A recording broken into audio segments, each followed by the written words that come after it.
Hello and welcome to this, the fifth and the penultimate episode of our Longines World's Best Racehorse Ranking Show.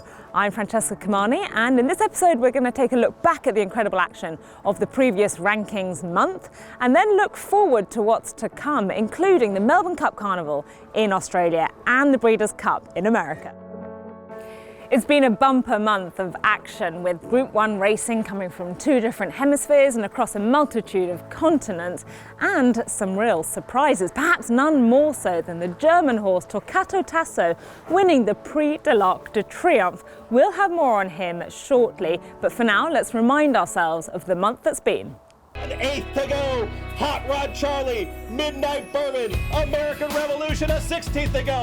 Hot Rod Charlie is opening up. Hot Rod Charlie will win the Pennsylvania Derby.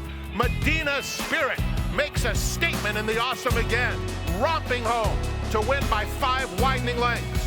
Et on est associé à James Doyle qui va remporter ce prix du cadran. 4000 mètres et c'est Pouchan, le lauréat de cette épreuve. Stradivarius, le numéro 7 et deuxième devant Bubble Smart. Ascot Racecourse complètement à l'extérieur. Ascot Racecourse avec Tarnawa, avec Hurricane Yang qui lui répond. Ascot Racecourse avec Tarnawa. Ascot Racecourse, et c'est donc l'Allemagne qui va remporter cette premier Pitsoulek. Tarnawa sera deuxième, la troisième place pour Hurricane Yang. And you can be sure, with all this action going on internationally, there's been plenty of impact on the world's best racehorse rankings. So let's jump straight into them and bring you up to speed on who the main players are at the top of the table as the standings progress into the final months. Palace Pier remains on a rating of 125 and shares fourth position with Arc hero Ascot Racecourse. There's been a lot of movement in the rankings this month, but it's still tight at the top with King George hero Adayar alongside Mishrif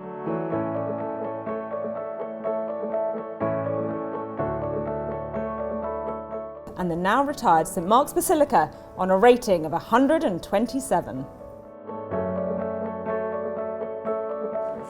Last month we featured some of the main contenders for the Prix de l'Arc de Triomphe, the likes of top-rated Adayar or Breeders' Cup heroine Tarnawa. However, Ascot Racecourse didn't quite read our script and sprung a big surprise in this year's race. The German horse handled the heavy conditions superbly, and what a way to announce himself on the world stage. We caught up with his owner to discuss the remarkable performance and find out what the plans for the future are.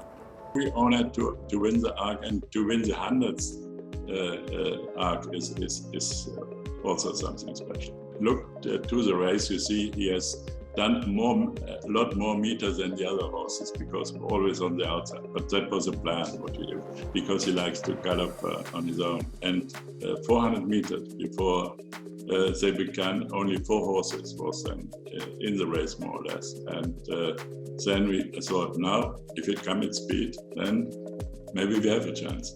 I tell you, a lot of people think we are crazy, because first of all, I think he has a big invitation to Japan. And secondly, I think we need stallions in Germany. I have talked with the German breeders a lot about him, because you know, his father Adlerflug died, and another stallion died just some days ago. So I think it would be very important to have another stallion in Germany. But with an Arc winner as a stallion in Germany is anyway something special. I'm 77 years old, and I think I want to see him running, and he likes it. I tell you, he likes to win. This horse likes to win. You see him in his face, and if the winning is celebrated, he is a really happy horse. So I think we would give him the chance to do it again. Yes, it's maybe our first idea, but we have a lot of time to think about it. I think maybe we will start in Baden-Baden. And then we go to England, to maybe Royal Ascot or in the King George, and then again Baden-Baden, and the Arc, if he keeps healthy, and that is, you know, very important for us. There's still a whole host of top-class action to come in the final throes of 2021, but more immediately it's Del Mar in California that plays host to this year's Breeders' Cup. It's where the world's best clash. It's elite-level racing. It's a jam-packed schedule over the first weekend in November at a place where the surf meets the turf.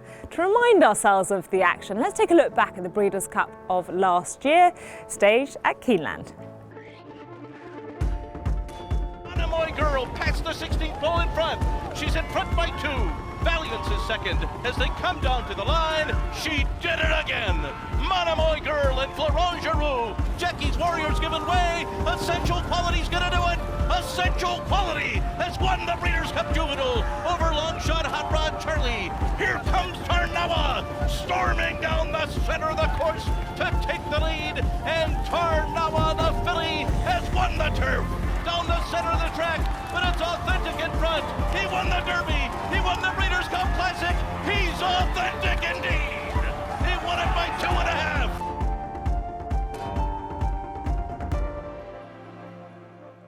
One man who's sure to be looking forward to the action at Del Mar is Patrick O'Neill. His horse Hot Rod Charlie shot to fame back in March by winning the Grade 2 Louisiana Derby and then putting himself on the road towards the Kentucky Derby at the beginning of May. He was a valiant third that day and has subsequently won the Grade 1 Pennsylvania Derby, and in doing so earned himself a rating of 121.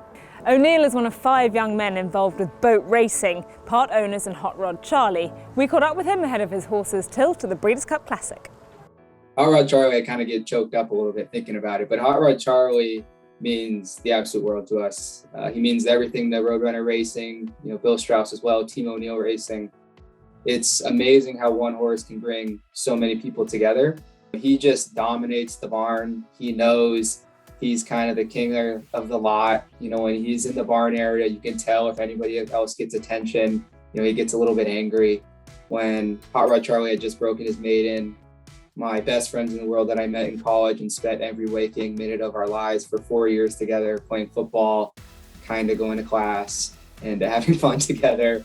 The fact that we had kind of not had so much success, it puts a lot of pressure, or at least it felt like it put a lot of pressure on myself. The guys were amazing. But when you have a horse that kind of makes it to the pinnacle of the sport and runs incredibly, and it was at 94-1, it kind of takes all that pressure off you and you're like, oh my gosh, the worst of it is kind of behind us, and now it's all kind of roses and whipped cream and cherries.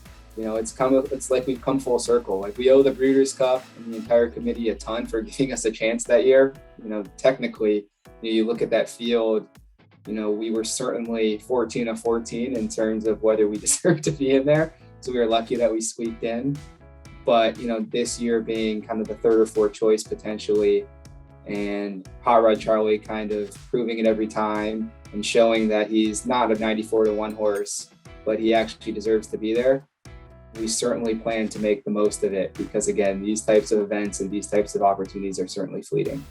But, he's fit. He's run 5 or 6 times this year.